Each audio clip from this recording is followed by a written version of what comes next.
Ecuador improving all the time. Ecuador was smart enough to realize. Por eso creo que Ecuador tiene que sentirse muy orgulloso del presidente que tiene. En ese sentido es que Rafael Correa salía con una aprobación como número 1. Incluso te diría, en estos meses todavía ha subido.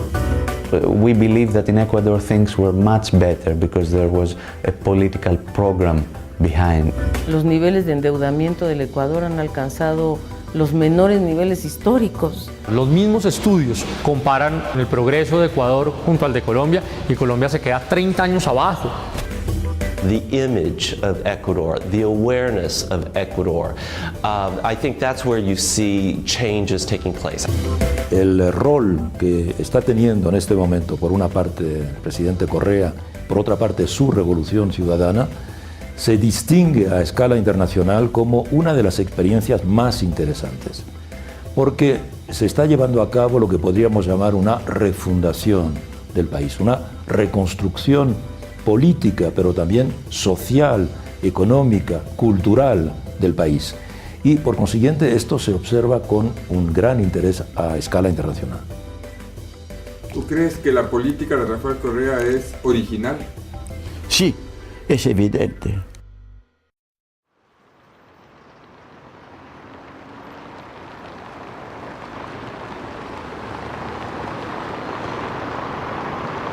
Llegar a la Ciudad de México es comparecer a una de las culturas más ricas del mundo. Allí sus más de 8,5 millones de habitantes recorren a diario la doble vía del pasado y del presente. En medio de la velocidad y de los contrastes propios de las grandes urbes, opera la Consulta Mitofsky, la empresa mexicana líder en investigación pública y una de las más respetadas a nivel internacional. Sus trabajos son tan variados como profundos. El índice de desempeño de los presidentes del mundo fue uno de sus temas recientes y que acaparó la atención de millones de ciudadanos de todas las naciones. Primero, tendríamos que ver la historia de Ecuador. La historia de Ecuador es una historia de presidentes efímeros, presidentes que iban y caían, y cuando entraba alguien es prácticamente la apuesta era cuánto iba a durar. Entonces era una sucesión de fracasos de gobierno, llamarlos de alguna manera. De repente, cuando entra él en un rompimiento de un sistema político, le llamaría yo así porque sí llega, simplemente te diría, en un año el presidente anterior traía 21% de aprobación y él lo triplica a 71% por su sola llegada.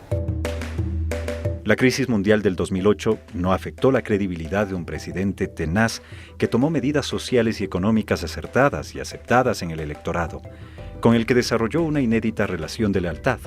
5 años después de electo, según la Consulta Mitofsky, su evaluación positiva es del 75%, la más alta de los mandatarios de América, sobrepasando a presidentes como Barack Obama, de Estados Unidos, y Stephen Harper, de Canadá.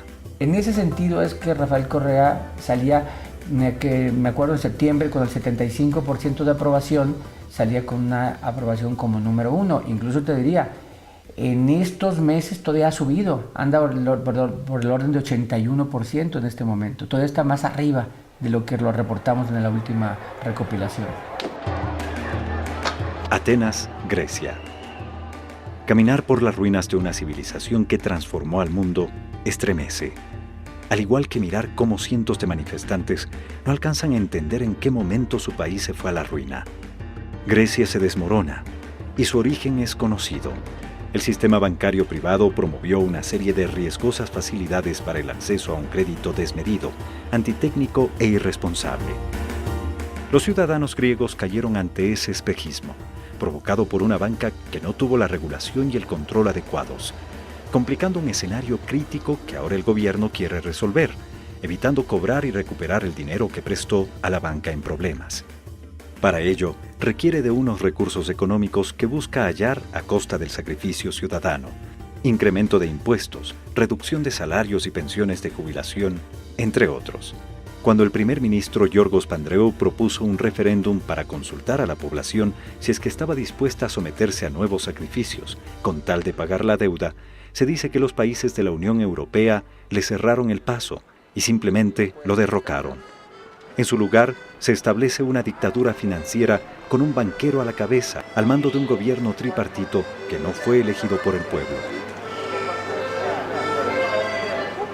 Leonidas Vatikiostis, documentalista griego, desvirtúa la versión oficial que señala a la sociedad civil como la responsable de los sucesos por no saber endeudarse.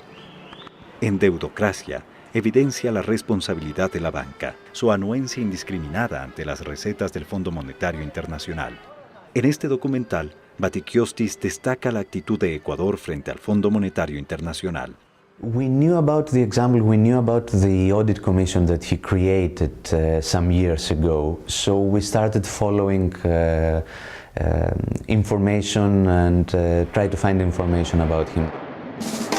Το Ιράκ κατάφερε να διαγράψει ένα μεγάλο τμήμα του χρέους του με τις πλάτες μιας αυτοκρατορίας. Μια άλλη χώρα όμως αποφάσισε να σταθεί στα δικά της πόδια και να τα βάλει με το Διεθνές Νομισματικό Ταμείο και τους μεγάλους δανειστές της.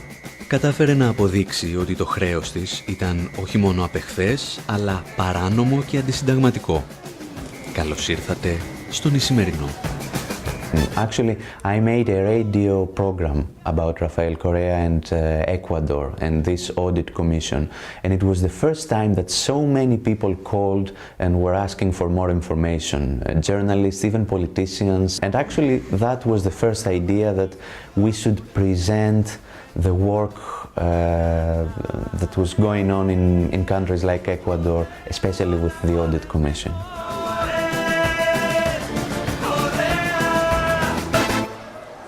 Hay compromisos nacionales urgentes y nosotros primero pondremos los compromisos nacionales a los compromisos internacionales. En buena hora, si podemos cumplir ambos, pero nuestras prioridades son muy claras. Primero la vida antes que la deuda. My real job was deal making.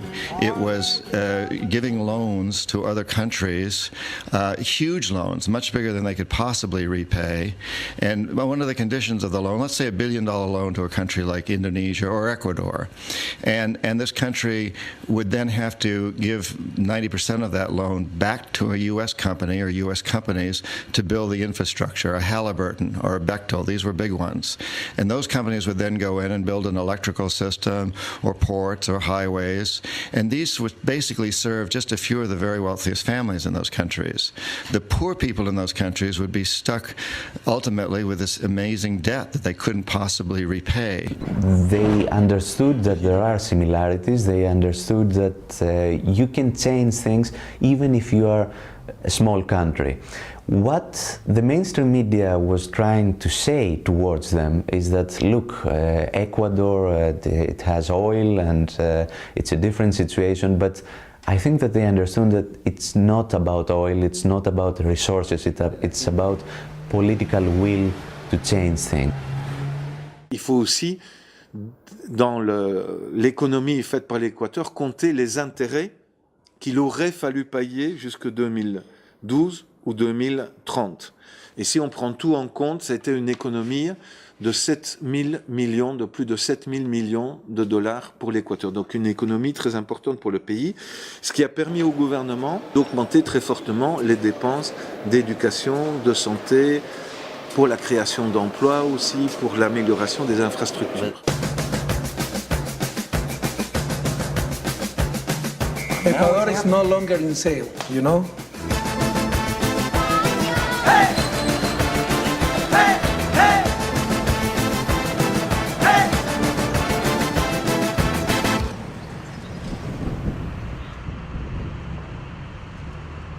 Por la presión del pago de la deuda, los europeos empiezan a sufrir en carne propia los dramas latinoamericanos. Para la solución de esos problemas, Ecuador configura un ejemplo exitoso.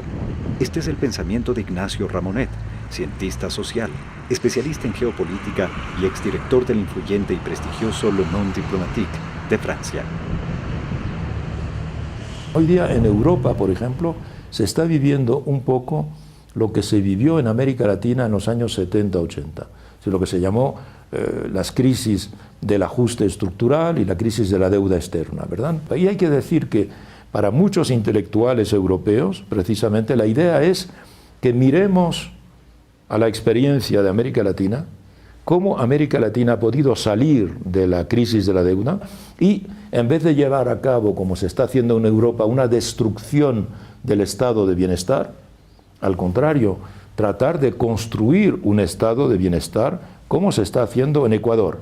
es decir, dándole pensiones a personas que no tenían pensiones, creando el salario mínimo y desarrollando el salario mínimo, multiplicando las políticas escolares de escuela gratuita, universidad gratuita, etcétera, políticas de salud. Todo eso se está desmantelando en este momento en Europa. Una nueva filosofía se consolida como método para analizar la crisis. El concepto del buen vivir como una auténtica, nueva y soberana forma de pensar nuestras economías tiene una alta valoración para filósofos contemporáneos como Edgar Morin, reconocido sociólogo, antropólogo e investigador, quien en su libro La Vía para el Futuro de la Humanidad, una obra con más de 100.000 ejemplares vendidos en Francia, cita el concepto y al presidente Correa. Pienso cuando un país como Ecuador es un país que es multicultural, que tiene un conjunto de culturas diversas, indígenas y también que llega de la inmigración. La idea de hacer la simbiosis de las mejores cualidades de cada cultura para hacer una cultura nacional del bien vivir. Por ejemplo, yo y mi último libro sobre los asuntos políticos, yo tomo la idea del bien vivir del presidente de Corea para decir que nosotros también debemos orientar nuestra política con esta finalidad del bien vivir. Yo hice la integración personal para la Francia de esta idea y pensé que vale para todos los continentes, todas las naciones, en cada nación con su especificidad, es evidente. En Cotacachi, Ecuador, una pareja de estadounidenses, Susan y Dan Haskins, parece que encontraron algo parecido al buen vivir. Hace 35 años mantienen una publicación especializada en jubilados de su país, pero también de Canadá, Europa y Australia, llamada International Living. Con el tiempo se han dado cuenta que los jubilados no necesariamente buscan tener la mejor jubilación en términos monetarios, sino de bienestar. One thing I'd like to mention is that every year International Living does an index. It's called the Global Retirement Index, and we rank different countries in the world. We rank about 150 countries for the things I mentioned earlier: cost of living, healthcare, safety and security, infrastructure. And for the last 3 or 4 years, Ecuador has come out on top. This article, in fact, shows that this is from 2009 when Cuenca was named the #1 retirement destination in the world. Hace un año y medio, Mark y Connie Pumble, ciudadanos estadounidenses, viven en Cuenca. Tomaron esa decisión porque los costos en los que deben incurrir para su vida diaria son notablemente menores que en su país. For a variety of reasons, the medical, the climate, the rent is very affordable. We pay $200 for this place, and I don't think we could get a view like this for $200 in the United States. The insurance, the cost of medical care in the United States is very expensive. Here it's much more affordable. My insurance is with Social Security. So my insurance, medical insurance, is free.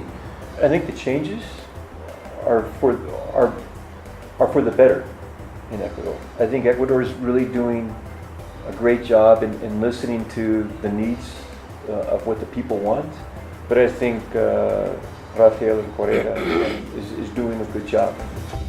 Well, we wouldn't be here if we didn't think that this was a wonderful place to be. We feel a responsibility for the people that we write for, who read our magazine. We want them to feel that they're going to a place where they're going to be safe, they're going to have a good quality of life now and long into the future. So we believe that Ecuador is that place. Hayati Ghosh, catalogada como una de las mejores economistas del mundo, es catedrática de la Universidad Jawaharlal Nehru de Nueva Delhi y editorialista del periódico inglés The Guardian. Allí publicó, en enero pasado, una columna en la que destaca el actual modelo económico-político de Ecuador. Un resumen de su artículo fue difundido por la red de noticias en tiempo real, que se transmite por Internet y se apoya en satélite y televisión por cable. Welcome to the Real News Network. I'm Paul Jay in Washington. One of the countries in Latin America that is not talked about very much, but perhaps, and some people suggest it is, one of the more interesting models for development on the globe, and that's Ecuador. Very interesting. International Living magazine just selected Ecuador as the #1 place in the world to retire. Now joining us, and recently returned from Ecuador, now in New Delhi, is Jayati Ghosh. Jayati teaches economics at JNU in New Delhi. Thanks for joining us, Jayati. It's a pleasure. Well, here is a tiny country with only 14 million people. So you would imagine that this is a country where very little can be done. Right. And I discovered when I was there that in fact they have had not just a transformatory approach in terms of how they want to shape development and where they want to take the economy and how they see the economy functioning for the people and for nature rather than for finance and for capital, but also that they've taken very specific steps which many other countries can do. Before 2009, Ecuador, the government was getting about 13% on average of the total oil revenues. And the companies, the foreign companies, were getting 87%. They passed a law in July 2010 that completely reversed the terms. So now the government gets on average 87% and the companies get 13%. It's actually extraordinary that they managed to do this. There are 18 oil companies operating in Ecuador. 6 of them said that this is unacceptable and they left. And the government basically said, well, goodbye and good luck. They took over the oil fields of the companies that had left, but 12 of the companies decided to stay, which means that it was still profitable for them. And now, as a result, the Ecuador government gets a massive benefit from any increase in oil prices. Now, the other big issue was the taxation. They've actually started collecting taxes from the local elite, which is also quite unique in Latin America. Absolutely. What is actually most surprising is that despite the fact that oil prices have been so high, and despite the fact that they changed the terms of these oil contracts, in fact, tax revenues have increased faster than oil revenues for Ecuador's government. And that is really a tribute to the massive tax enforcement drive that they undertook from 2007 onwards. Anything else you want to end with, Jayati? Well, no, just to repeat what I said at the very beginning, I think what is most inspiring about this case is that even if it doesn't succeed more than what it already has, it shows that you can do a lot if there is internal political demand for it. And you don't have to worry about the global conditions in order to transform things within your own country. En Washington, D.C., capital de Estados Unidos y sede del capitalismo mundial, reside Mark Weisbrod, un doctor en economía por la Universidad de Michigan, codirector del Centro de Investigación en Economía y Política y articulista de periódicos como The New York Times, The Washington Post, Los Angeles Times. Este pensador estadounidense destaca la política económica del presidente Rafael Correa. Well, I think they've done a really good job. They've pretty much doubled spending, social spending in general, doubled spending on education, a 50% increase in housing credits. That was a big part of the stimulus as well. Pretty large increases in microcredit. So in terms of the macroeconomic policy, social spending, education, increasing access to health care, I think those are the things that I would say explain why the government is doing well politically and in the polls. Con sede en Chile, Latino Barómetro es una organización que mide la evolución de las sociedades mediante encuestas que realiza desde 1995 en 18 países de América Latina.